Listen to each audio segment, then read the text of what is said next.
take us like start to finish how that journey was in New York. We'll get to sort of how it ended and sort of once you get to the tail end of the story. I mean, after the Vanguard year, that was probably the worst year I've had in my career, probably. So after that, I was like sitting there waiting for offers. Nothing was really happening. But then eventually I just started reaching out to people. I think Hydra was rumored to go to Optic at some point. So I was kind of waiting for that to happen. And then eventually Hydra hit me up. I talked to him a bit. We put together the squad. There's a few options that we had, but we ended up going with this one. Obviously paid off. We went into the year and we just did our thing. First major we won. Next couple majors we kind of fell off a bit, and then we bounced back, ended off strong. So you and Hydra like linked up first, and then like obviously you guys kind of like formed the squad from there. I actually didn't know that. I was gonna ask like, I know. How did like that New York team come together? Because I feel like at first no one expected that team to come together and become a team, and then obviously now you can see like that was obviously a great choice. Well, so they a roster that I was like kind of trying to form was with Major Maniac, Asim, and Paco. That was originally my roster I had in my head. I didn't really know much about his at the time and Caesar, to be honest. So I was just like coming up with rosters that I thought had potential. Yeah, of course. So like those were like kind of the two rosters we were going back and forth on. But yeah, we ended up going with this one. And then Troy came in too. I didn't know Troy was even going to be our coach either. And then he came in. And I was like, all right, bet. Yeah, no, and I feel like Troy was like the perfect fit for your team too. Now when Troy came in, I was like, yo, let's go. Like, Troy's this the man. Be lit. Yeah, Troy's fun to be around. So you guys obviously get off to the hot start. You guys have some crazy shit happen to you in Major 2 of having travel issues and losing your clothes and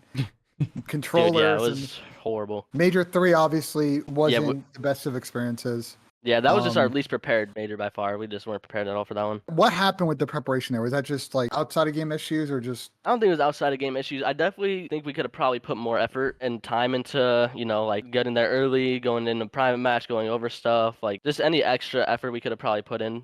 We really didn't for that major, I would say. After that event with Major 4 coming up, the event in Columbus, which, the New York organization had won the previous year, was that like a big reset major for you guys, or did the big thing really come after Major 4? After we lost Major 3, we were like, all right, we got to do something. So like we went back, and that's definitely where we started putting in a lot of extra time, getting there early, going over stuff, going to private match. Then over time, we just started going early every single day. Like we were just naturally doing it. Like everyone wanted to go early, put in that time, get better as a team. Even after we won Major 4, we're like, all right, we can't stop doing that. It worked. Let's keep doing it. So we went back after Major 4, and we kept going in early, kept doing that extra work. No one kind of slacked off after. So you guys were locked, and obviously at that point, you guys made a pretty big run, culminating with you guys having the most dominant champs final performance I've ever seen. Like that shit was crazy. No, that was nuts. When it's all said and done, probably one of the best esports teams this current calendar year season. We'll see if you guys win the awards for anything. So walk us through like immediate steps after champs, right? You guys win. You guys party in Vegas for a little bit, and then that at that point, like you're waiting to see if you get your option picked up. Yep. Walk us through now sort of the events that occurred in the weeks after champs. So I mean, after champs, I stayed in Vegas for a couple of days. Just drank, partied a little bit, had some fun with family and friends. A lot of partying in Vegas. A lot of partying. Yeah, lots of drinks. Okay, so you get back from Vegas. You're waiting to hear if you get your option picked up. Waiting to see if you're gonna get that extended. Like, walk us through what happened. Basically, after I came back from champs, I thought everything was fine, and then New York came back to me with a contract. And I was kind of like confused about it. I'm not going to go into numbers or anything, but basically the contract they sent, I wasn't really like happy with, I guess, or like I wasn't really expecting it. So I was in like negotiations with them for a little bit, and eventually a lot of people thought the contract just fell through, but eventually the team just ended up deciding they wanted to go a different direction. So it wasn't due to a contract issue. We would have eventually figured that out. It was just the decision on the team. I don't know exactly how the conversation went or whatnot. I didn't really talk to them about exactly why they made the decision, so I was kind of just waiting for them to talk about it and give their 2 cents on it. But yeah, I mean, eventually me and New York would have came to a conclusion on the contract. We would have figured it out, but yeah, they just decided to go a different direction. And like I said, I don't know why. I don't know what made them make that decision, but they did. So were you talking to your boys in the days after champs, and at some point that group text went silent? Is that kind of something that happened here? I mean, I was letting them know like, hey, listen, I'm not gonna lie, I haven't signed yet because I'm in negotiations with New York. I was letting them know, like, kind of from my perspective what was happening. Towards the end, I mean, we weren't really like talking back and forth because that's the only thing that was happening on my end. I didn't know this was happening in the back end.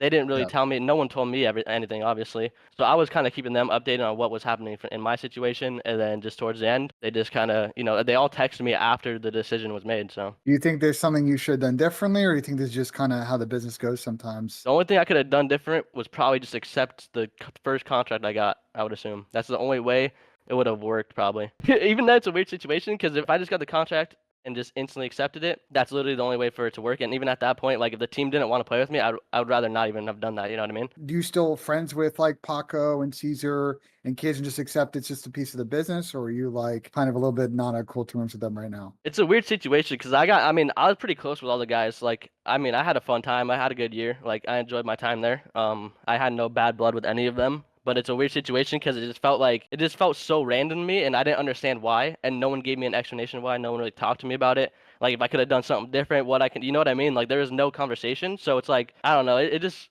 kind of hit a weird spot for me. Is like I like all the boys on the team, but at the same time, like I don't know, it just felt like I got backstabbed in a way almost. I don't know. From your perspective, it happened out of nowhere. Like there was no like Yeah, talking. it's literally what it was. Like no one came up to me and talked to me about anything. It just happened. Like I was trying to be open about what was happening in my situation and letting them know exactly what I was doing. Yeah. And that just came out of nowhere, and I was like, wow, like because I was literally about to sign pretty much the contract that New York was offering me. That's what I thought was going to they told happen. me. Yeah, that's what I thought was going to happen because the initial contract that they offered you or whatever, I don't think there's anything wrong with having that conversation business-wise because that's just like you trying to get the best for yourself. That's not you not wanting to play with the team. That's like you wanted to get the best for yourself and then like see like what goes on. I feel like it's kind of crazy after winning that like it just kind of happened out of nowhere.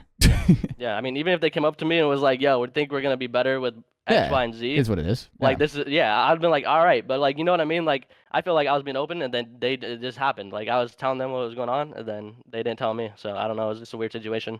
Preston, I got a question from Tommy Zuma, who's in our chat. Tommy asked me to ask you if you know if in response to your contract negotiation, obviously kids signed a new deal. Did you have a conversation with any players? Do you know if the players had any conversation with the orgs about taking a pay cut to support keeping the team together? I mean, I have no idea. I know I had talked with Troy, and he was basically telling me, you know, he's gonna try to figure things out. But I don't know if that meant like any players taking a pay cut. But from my understanding, I don't think that was a conversation. And if it was, then obviously it didn't happen. So I don't even know the reasoning why it happened. So like none of them really told me. I mean, they reached out to me and like basically said good things about me, like you're a good teammate. I'm sorry I had to go down this way, but like I still don't know exactly the reasoning. So I mean, like I said, I just kind of been waiting for them to speak up about it whenever they want to. But I mean, they all reached out after, which is why it's confusing because like I don't know why.